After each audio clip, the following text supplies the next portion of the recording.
viens à toi. Bonjour à tous. Bonjour. Vous allez bien? Oui. C'est bien. Moi aussi. Alors, nous allons ouvrir nos Bibles dans Joël 2, chapitre 2. Pour commencer.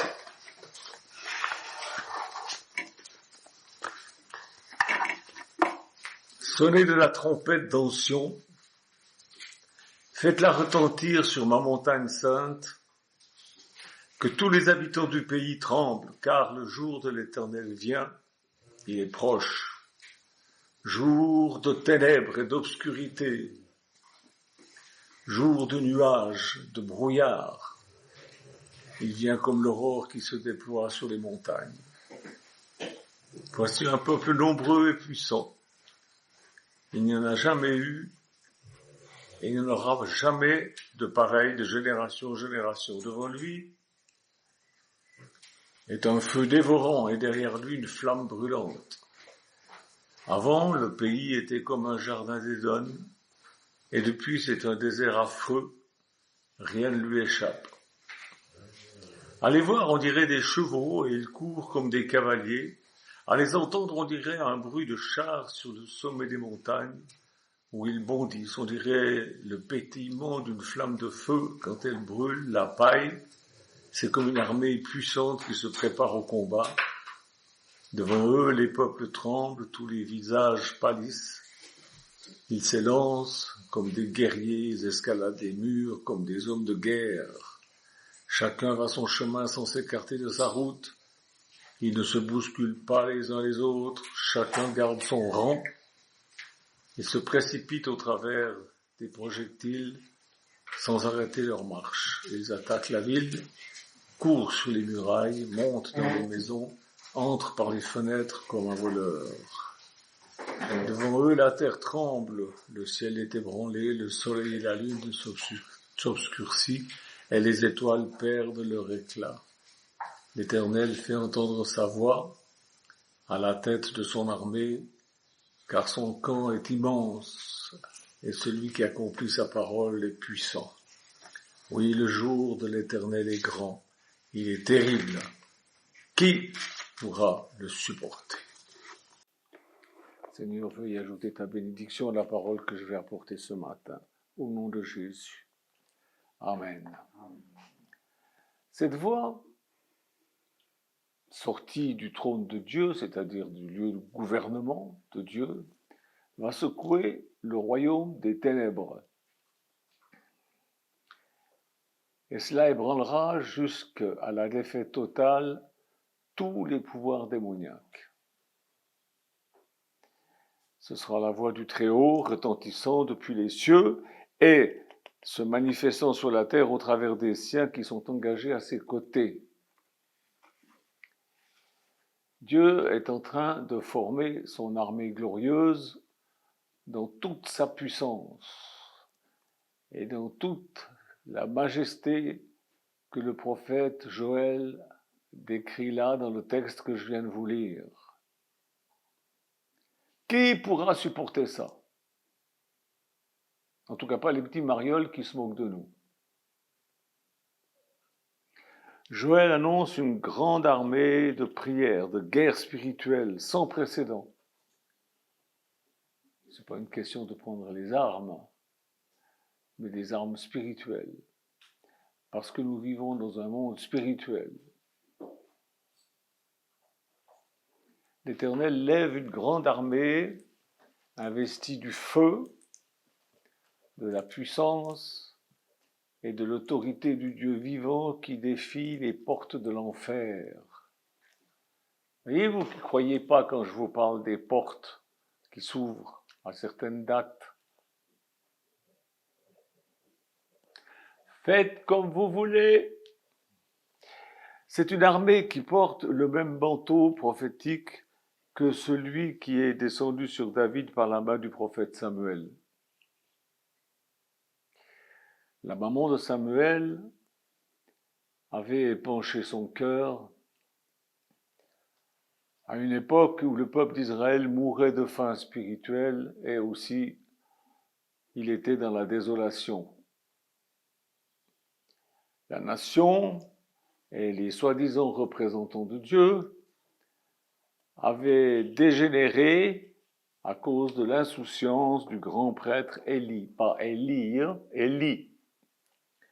Et le temple avait été profané par ses fils, on va dire dans Samuel, 1 Samuel 2, 12 et 17. 2 Samuel 2, 12. Les fils d'Élie étaient des vauriens qui ne connaissaient pas l'Éternel. Verset 17. Ces jeunes gens se rendaient coupables d'un très grand péché devant l'Éternel parce qu'ils traitaient avec mépris les offrandes faites à l'Éternel.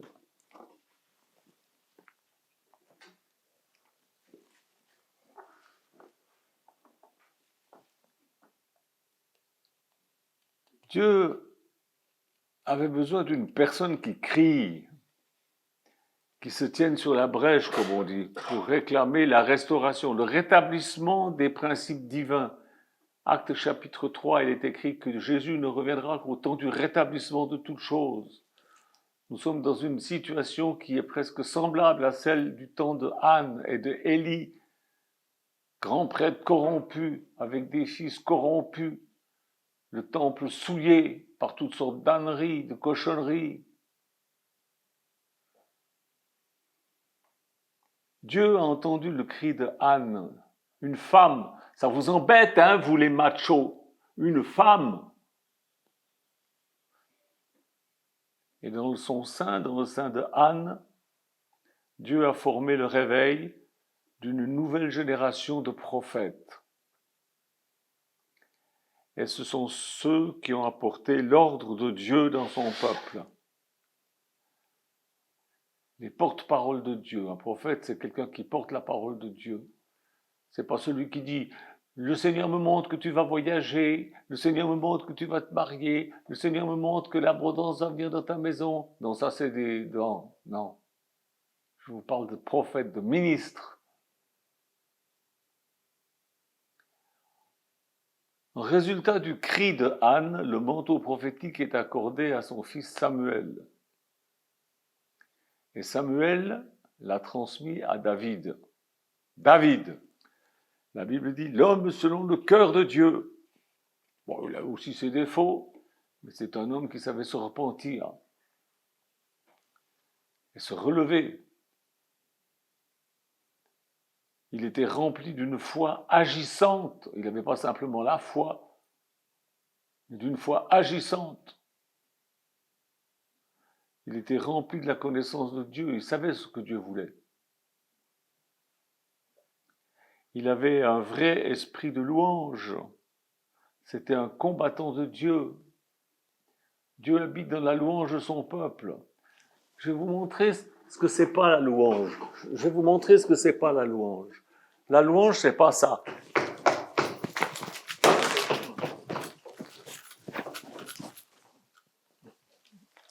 Vous avez compris?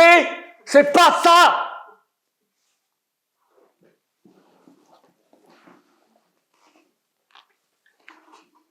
C'est de la corruption de louange. C'est du semblant de louange. Ne me dis pas, c'est une question de culture. Non! On a la culture de Jésus-Christ, la culture de la parole de Dieu.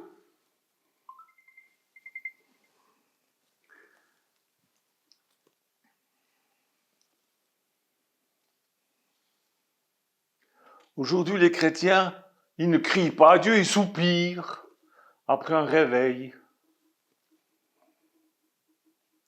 Il nous faut un cri prophétique qui mettra en lumière dans les airs sur les agissements iniques. Pourquoi je dis dans les airs? C'est un vocabulaire spirituel, excusez-moi. Éphésiens 2, 1, 4. Éphésiens 2, 1, 4. Quant à vous, qui étiez morts à cause de vos fautes et de vos péchés, que vous pratiquiez autrefois, conformément à la façon de vivre de ce monde, conformément au prince de la puissance de l'air, de l'esprit qui est actuellement à l'œuvre parmi les hommes rebelles, nous étions aussi de leur nombre, puisque nous accomplissions les volontés de la nature humaine et de nos pensées, et nous étions par notre condition même destinés à la colère comme les autres. Moi je pense que la puissance de l'air, maintenant on sait scientifiquement ce que ça veut dire. Tout est énergie et tout est onde. Le prophète le savait, des milliers d'années avant. Le cri prophétique mettra en lumière tout ce qui se passe dans nos villes, dans nos villages, dans nos campagnes, dans les nations. Qui résistera? David savait que la seule manière d'affronter les forces du mal, c'était de toucher le cœur de Dieu. Je vais lire Psaume 18, 7 à 8. Psaume 18, 7 à 8.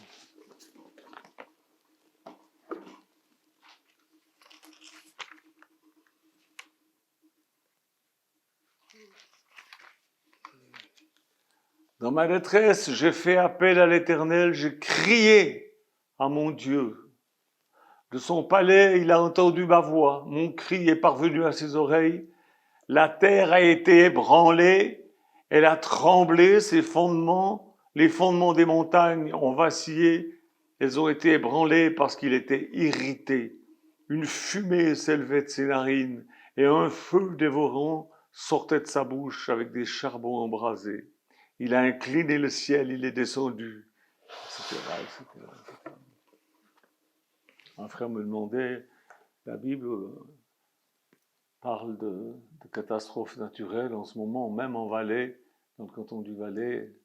Je ne sais pas si vous avez vu, mais bon, on n'a jamais vu ça avant. Hein. Vous savez, Dieu a établi que la gloire de sa dernière maison serait plus grande que celle de la première. Eh bien, mes frères et sœurs, nous sommes son habitation, nous sommes le temple du Saint-Esprit, nous sommes sa maison. Et la gloire de la dernière maison de l'Éternel, c'est-à-dire la nôtre, celle qui est en nous, Christ en nous, l'espérance de la gloire, sera plus grande que la première. Dieu est en train de façonner des cœurs comme celui de David. Des cœurs qui ne crient pas par vaine religiosité d'exciter patenté, ou pour obtenir ce qui leur est nécessaire. Non, mais des cœurs qui battent en synchronicité avec le cœur de Dieu. Des cœurs qui ressentent l'indignation que ressent le Très-Haut au sujet de ce monde perdu. Sa prière était si puissante que Dieu a incliné les cieux. Dieu a incliné les cieux. Psaume 9. Je vais vous lire ça. 8 à 11. Psaume 9, 8 à 11. L'Éternel règne depuis toujours, il a dressé son trône pour le jugement. Il juge le monde avec justice, il juge les peuples avec droiture. L'Éternel est une forteresse pour l'opprimé, une forteresse dans les montagnes, dans les moments de détresse. Ceux qui connaissent ton nom se confient en toi, car tu n'abandonnes pas ceux qui te cherchent, Éternel. Et verset 14, 17. Fais-moi grâce, Éternel, vois la misère où me réduisent mes ennemis. Retire-moi des portes de la mort afin que je raconte toutes tes louanges dans les portes de Sion et que je me réjouisse de ton salut. Les nations tombent dans la fosse qu'elles ont creusée. Leurs pieds se prennent dans les filets qu'elles ont cachés. L'Éternel se fait connaître, il fait droit, il prend le méchant à son propre siège. à son propre piège. Que du bonheur. La prière de David a incliné les cieux et Dieu est venu et sa présence a été d'une telle ampleur qu'aucun ennemi pouvait faire face.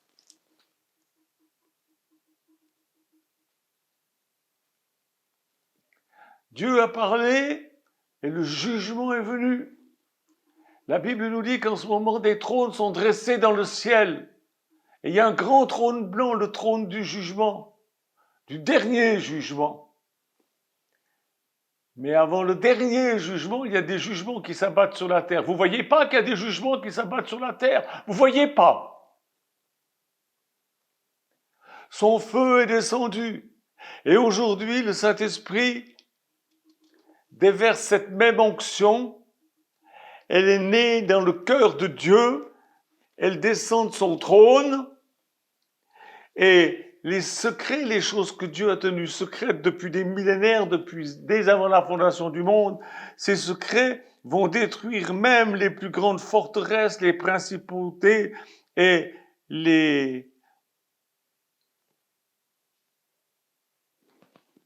toutes ces puissances humaines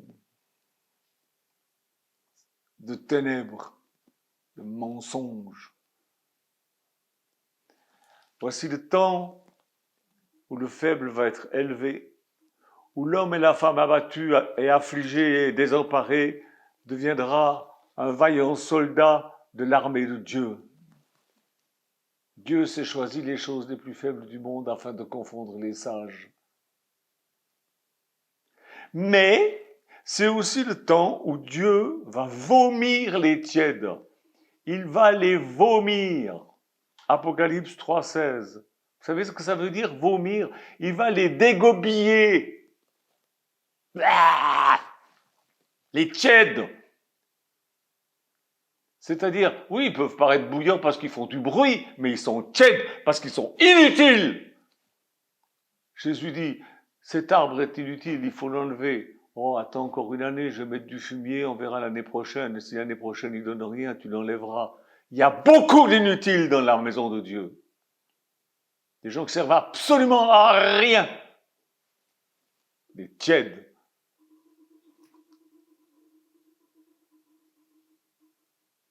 Portent pas de fruits.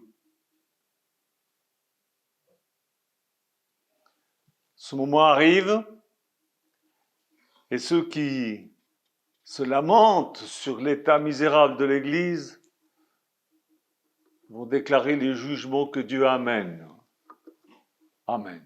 Merci Jésus de faire comprendre ces choses à mes frères et sœurs qui écoutent cela. Et qu'ils sortent de leur torpeur, de leur sommeil, de leur gnagnoserie, de leur bêtises religieuses et dogmatiques et leur formalisme et qu'ils viennent à l'Esprit de Dieu, l'Esprit du Dieu vivant, qu'ils sondent le cœur de Dieu et comprennent ce que Dieu veut et le fassent. Ô Seigneur, tu donnes les armes nécessaires à ceux qui veulent les prendre, afin qu'ils puissent faire partie de ton armée invincible. Au nom de Jésus. Amen. Mon musicien favori est préféré.